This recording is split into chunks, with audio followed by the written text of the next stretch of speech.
Zimbabwe is a country in southern Africa. Its population is about 12 million and its capital is Harare. Zimbabwe achieved internationally recognized independence in April 1980.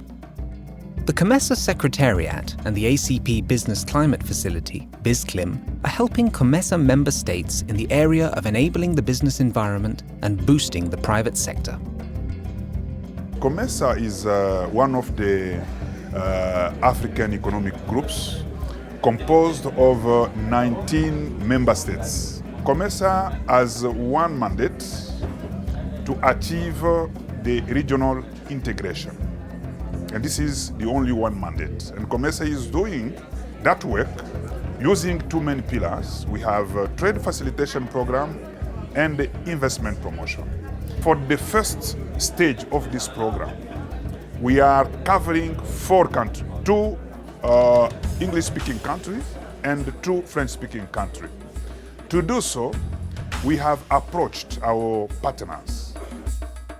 The Comesa Secretariat and BizClim organized a workshop in Zimbabwe to discuss regional experiences and best practice in business climate reforms, and to present and validate the proposals on the Business Climate Reform Roadmap, the IT Business Climate Monitoring Tools, and the National Steering Commission. The roadmap lays out future actions and will help monitor progress among businesses. It will be used by the National Steering Commission, a structure which engages government and private sector at high level. How is the government of Zimbabwe committed to improving the business climate? The first step which we took as the government was to create a one-stop shop whereby an investor just comes to one place for his investment application, and in that house all agencies to do with investment promotion are housed under one roof. These include the Zimbabwe Revenue Authority, the immigration, and also the local government for the granting of the stands. And this has reduced the number of days it takes for an application to be considered. That is from an average of 49 days to an average of 5 days. Aldo Della Riccia, head of the EU delegation in Zimbabwe, explains the role of Europe in this project. The idea is also to make sure that European investors have a clear picture on the conditions of investment in the country, on the markets in the country, on the possibilities of joint ventures. And so while the consolidation of the economic reform process goes on, we aim at increasing our support in order to make sure that both sides get the best possible advantage of the situation. In 2012, what's the economic situation of Zimbabwe? According to the World Bank's Doing Business indicator, Zimbabwe ranks 171st out of 183 economies around the world.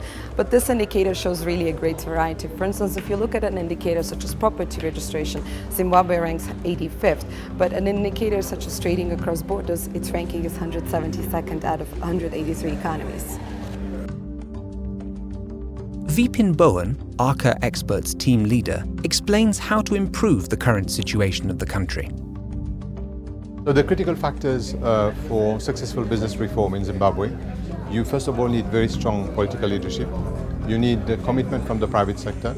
You need a strong commitment from all the government officials. And then you need also to take very bold decisions. Why is this workshop important for the economic development of Zimbabwe? I think we've learned quite a number of lessons, especially from the examples and experiences of countries such as Rwanda and Mauritius and Zambia.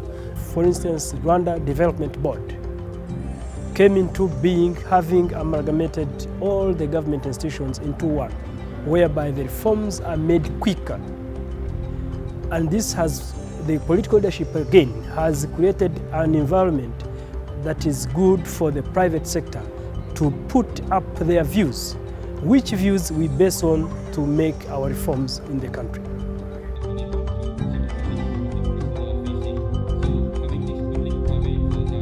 The point of entry to business is creating a company. I think this is the very start of the reform process. This is where really Zimbabwe can learn, because those countries that I have mentioned earlier, Mauritius, Rwanda, they have done extremely well. Because if you can't start your business, you can't do anything. So obviously this is really the point of entry, and this is where, and this sort of reform is not so complicated as such. Our government is centered on the needs of the citizens. The government of Cape Verde adopted this strategic option of utilizing e-government as a way to improve service delivery to citizens and businesses. What are the solutions according to the private sector? We have embarked on economic integration under Comesa as well as under SADC. So we're really looking at what we need to do to facilitate cross-border business for the growth of the economies in this region. The key priority is to set out a reform team that looks at the issues that have been hampering business and then starts working on a program that improves the doing business ranking so that the country is viewed better as an investment destination and as a trading partner within the region. What should be the role of women in the development of Zimbabwe? We do have a lot of highly educated women in Zimbabwe, but you find them mostly in the social amenities areas like nursing, teaching traditionally. But recently, yes, we are finding more women climbing up the corporate ladder in accounting and other, sections, of the economy. But obviously, we'd like to see more women taking up positions in higher offices where decisions are made. In my country, Cape Verde, fortunately you can see women playing important roles in the government, in the public sector, and because there are opportunities for women in terms of education, and women have been taken, and there are policies as well to promote equity, to give equal opportunity, job opportunities for women. Why should investors come to Zimbabwe?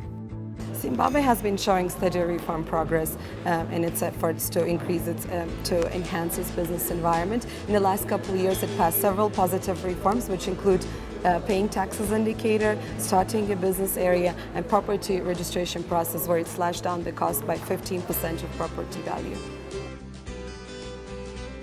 The trade between the European Union and Zimbabwe is healthy. It has doubled since 2009.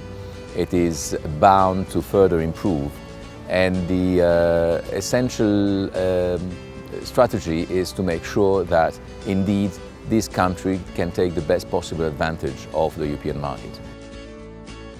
The first reason I would say is that we've got abundant natural resources that can be tapped by investors. Secondly, we have got a population that is well educated and offering a very good work ethics. And number three, this country is centrally located within this region of Comesa. They can come and establish their business here and access the market of more than 400 million people that is offered by Comesa.